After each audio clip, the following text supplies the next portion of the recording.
Hello बच्चों, आज के इस वीडियो में हम डिस्कस करेंगे। सपोज अगर आपको fx का डायग्राम पता है और आपको y is equal to fractional part of fx का डायग्राम ड्रॉ करना है तो आप कैसे ड्रॉ करोगे। ठीक है स्टूडेंट, नाउ समझते हैं, पहले इसका प्रॉपर तरीका समझते हैं। देन यहाँ से हम कुछ स्टेप्स बनाएंगे। स्टेप्स बनाने के बाद में हम ग्राफ्स को इजिली ड्रॉ कर सकते हैं, मतलब एक मेथड बनाएंगे और मेथड के अकॉर्डिंग हम ग्राफ को इजिली प्लॉट कर पाएंगे। फर्स्ट ऑफ ऑल तो पहले आप कंसेप्ट को समझो कि सपोज करो आपके पास क्या दे रखा है, y is equal to fractional part of fx, कुछ ऐसे गिवन है। ठीक है ना, इसका मुझे डायग्राम ड्रॉ करना है। तो एक काम हम ये करते हैं कि फ्रैक्शनल पार्ट ऑफ fx के बारे में अगर हम बात को समझें तो एक पॉइंट आप ये समझो। सपोज करो अगर fx का वैल्यू अगर 1 से छोटा है और 0 से बड़ा है, ठीक है, इन दैट केस जो फ्रैक्शनल पार्ट ऑफ fx का वैल्यू कितना आ जाएगा भाई, fx ही आ जाएगा। ठीक बात है, कहीं कोई समस्या नहीं है। ठीक है, मतलब 0 और 1 के बीच में जो फ्रैक्शनल पार्ट ऑफ fx है वो अपने आप में क्या लिखा हुआ है, fx ही लिखा हुआ है ना। सेकंड थिंग आप ये समझो, अगर सपोज करो fx का वैल्यू 1 के इक्वल है और 1 से जस्ट बड़ा है और लेस देन 2 है, मतलब कुछ ऐसा लिखा हुआ है, 1.1 लिखा हुआ है, ठीक है, 1.2 लिखा हुआ है, 1.3 लिखा हुआ है। अगर मैं आपसे पूछूं कि भाई 1.1 का फ्रैक्शनल पार्ट क्या होगा तो आप बताओगे 0.1 होगा। अच्छा, 0.1 आया कैसे? जब 1.1 में से आपने क्या किया, 1 को घटा दिया, तभी तो 0.1 आया। ठीक है, अगर मैं आपसे पूछूं भाई 1.2 का फ्रैक्शनल पार्ट क्या होगा तो आप बताओगे 0.2। 0.2 कैसे आया? जब 1.2 में से 1 को सब्ट्रैक्ट कर देंगे तभी तो 0.2 आएगा। ठीक है, इट मीन कि हमारे पास अगर फ्रैक्शनल पार्ट ऑफ fx मुझे लिखना है तो इसकी वैल्यू कितनी आ जाएगी, जो भी अंदर टर्म लिखा होगा उसमें से 1 को सब्ट्रैक्ट कर देते हैं तो fx माइनस 1, कुछ ऐसा आया। अगर आप इस बात को ऐसे समझ सकते हैं तो ठीक है, नहीं तो आपको ये भी पता होगा कि इसको हम चाहें तो fx में से इसका इंटीग्रल पार्ट बाहर निकाल देते हैं तो हमारे पास क्या बचेगा, फ्रैक्शनल पार्ट बचेगा। ठीक है, हमने कैसे लिखा, by using this concept, fractional part of x plus greatest integer of x कितना आता है हमारे पास, x आता है। ठीक है ना, अच्छा अब इस बात को आप ऑब्जर्व करो कि ये लिखा क्या है। भाई fx का डायग्राम लिखा हुआ और -1 लिखा हुआ है तो इसका मतलब है fx के डायग्राम को 1 यूनिट नीचे शिफ्ट कर दिया है। ठीक है, ये बात हमारे पास क्लियर हुई ना। अब आप पॉइंट समझो, अगर सपोज करो fx का वैल्यू कैसा है, 2 से बड़ा है और जस्ट 3 से छोटा है, मतलब 2.1, 2.3, 2.4 है, तो इसका अगर मुझे फ्रैक्शनल पार्ट लिखना होगा तो स्टूडेंट कितना आ जाएगा, fx माइनस 2 आ जाएगा। ठीक है, मतलब अगेन अगर fx माइनस 2 आ गया ना, इस बात को भी समझे तो इसका मतलब क्या हुआ कि fx के ग्राफ को आपने क्या किया, 2 यूनिट नीचे की साइड शिफ्ट कर दिया। माइनस बता रहा है नीचे की साइड शिफ्ट करना और 2 बता रहा है 2 यूनिट ऐसे शिफ्ट कर दिया। ठीक है स्टूडेंट, नाउ तो यहाँ तक की बात तो हमें क्लियर हुई। ठीक है, अब आप सोवन ऐसे चलते जाएंगे और सिमिलरली मैं नेगेटिव साइड में भी ऐसे डिफाइन कर दूंगा। इसका मतलब ये हुआ कि अगर मैं fx का जो डायग्राम है, अगर मुझे फ्रैक्शनल पार्ट ऑफ fx का अगर डायग्राम ड्रॉ करना है तो पहला काम तो क्या करना चाहिए, 0 to 1 में fx का आप डायग्राम ड्रॉ कर दो।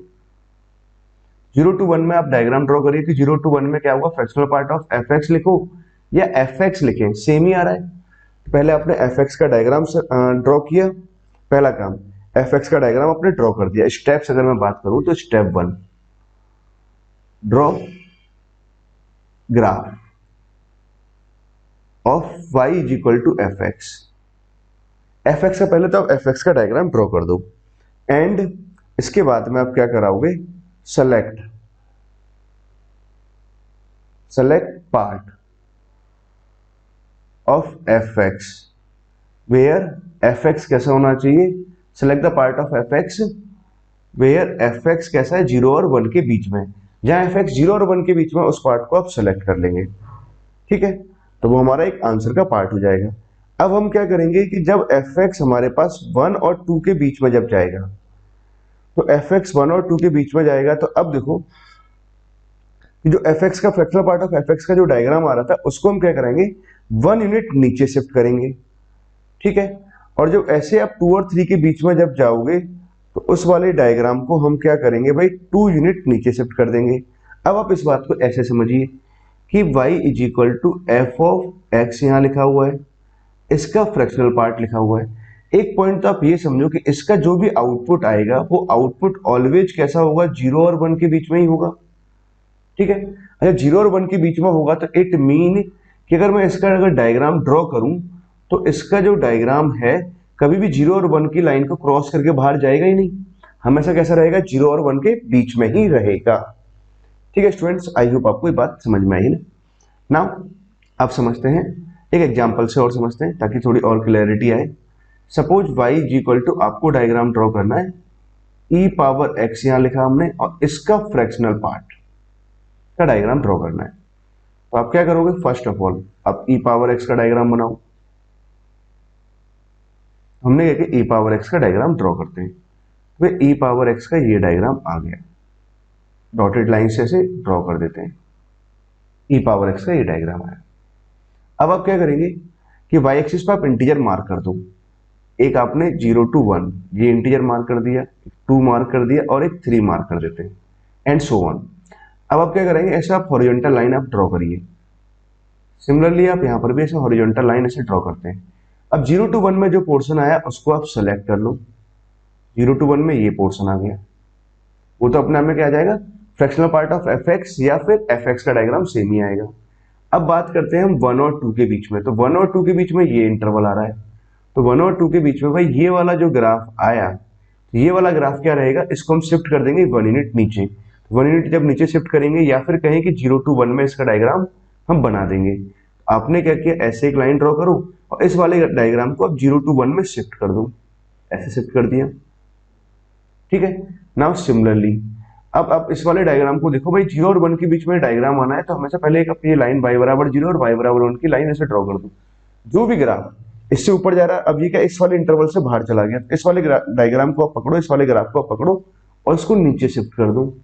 जब नीचे शिफ्ट करेंगे और इस वाले ब्लॉक में शिफ्ट कर दीजिए, ऐसे शिफ्ट हो जाएगा।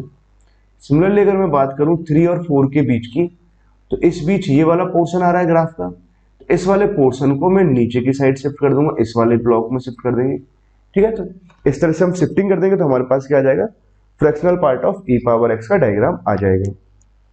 चलिए बच्चों, आई होप आपको समझ आ गया होगा ना।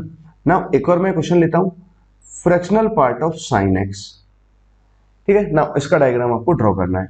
तो पहला काम, तो आप साइन x का डायग्राम ड्रॉ करेंगे, ठीक है। पहला स्टेप तो क्या रहेगा, साइन x का डायग्राम ड्रॉ करो, ठीक है। तो साइन x का डायग्राम हमने ये ड्रॉ कर दिया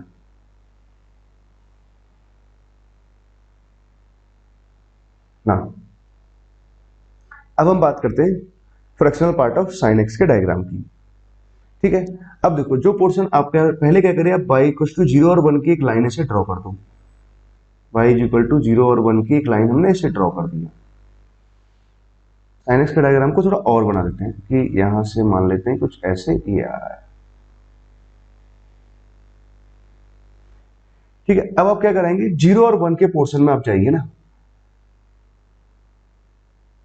अब देखो जो ग्राफ 0 और 1 के बीच में आ रहा है उसको तो आप सेलेक्ट कर लो, ऐसे सेलेक्ट कर लेंगे, और जस्ट आप 1 से पहले जा रहे हैं तो यहाँ ओपन लगाएंगे, और जब साइन x की वैल्यू 1 होगी तो इसके फ्रैक्शनल पार्ट की वैल्यू कितनी आ जाएगी, 0 आ जाएगी। तो मतलब यहाँ पे कितना आ जाएगा, 0 आ जाएगा। 0 और 1 के बीच में तो जो ग्राफ आ रहा है वो तो अपने आप में एफ एक्स ही बन जाएगा, साइन एक्स ही बन जाएगा ना, अभी के हिसाब से बात करें तो। अब क्या है, जो पोर्शन हमारे पास में क्या है, ये नीचे की साइड जा रहा है, ठीक है। तो अब हम क्या करेंगे, इस वाले पोर्शन को ऊपर की साइड शिफ्ट कर देंगे। ग्राफ कैसा होना चाहिए, 0 और 1 के बीच में होना चाहिए। इसको जब आप ऊपर शिफ्ट करोगे तो स्टूडेंट इस तरह से आप शिफ्ट कर दोगे, इस वाले पोर्शन को उठाया ऊपर शिफ्ट कर दिया और ऐसे शिफ्ट कर दिया, और जब ऐसे शिफ्ट कर देंगे तो ये कुछ इस तरह से आ जाएगा ना। अब ध्यान देना है कि भाई साइन एक्स का है ना, इसके फ्रैक्शनल पार्ट का जो आउटपुट है वो कभी 1 नहीं हो सकता। यहाँ 1 लिखा हुआ है तो इट मीन कि मुझे ओपन लगाना है, और सिमिलरली यहाँ पर भी ओपन लगाना है ना। अब आगे अगर हम जाएंगे तो यहाँ पर ऐसे ड्रॉ करेंगे, तो यहाँ जब 1 आ रहा है तो यहाँ ऊपर लगाएंगे, जहां जहां 1 आ रहा है वहां तो ऊपर लगा ही देंगे, ऐसे कुछ आ जाएगा पोर्शन। अगेन इस वाले पोर्शन को उठा के मैं यहाँ शिफ्ट करूंगा, ये वाला डायग्राम कुछ ऐसे आ जाएगा, ये सिमेट्रिक आएगा। क्लियर बच्चों, आई होप आपको ये वाला पार्ट अच्छे से क्लियर हो गया होगा, इसमें कहीं कोई समस्या नहीं आई होगी। ओके स्टूडेंट, कहीं कोई दिक्कत है तो आप क्या करना है, इसको एक दो बार फिर से आप इसे रिपीट करके देखिए ना, थोड़ा कंसंट्रेट करने की जरूरत है। एक बार आपको समझ आ गया तो बहुत ही आसान है। Okay students, thank you.